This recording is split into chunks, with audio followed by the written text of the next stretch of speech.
अगर पाकिस्तान की तरक्की की बात करना गद्दारी है तो हम गद्दार हैं।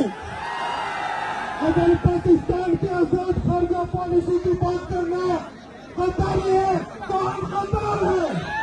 अगर पाकिस्तान की तरक्की और जमहूरियत की बात करना गद्दारी है तो हम गद्दार हैं। अगर पाकिस्तान की बात करना गद्दारी है तो हम गद्दार हैं।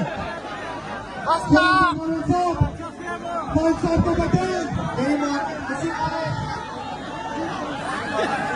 खान साहब ने हमेशा हमें कहा कि घबराना नहीं है। आज मुशर्रफ की ऐलान खान साहब को देख रहे हैं। खान साहब आपने बिल्कुल नहीं घबराना। इधर इलेक्शन हो रहा है, इलेक्शन कुछ लोग इलेक्शन से फरार होना चाहते हैं।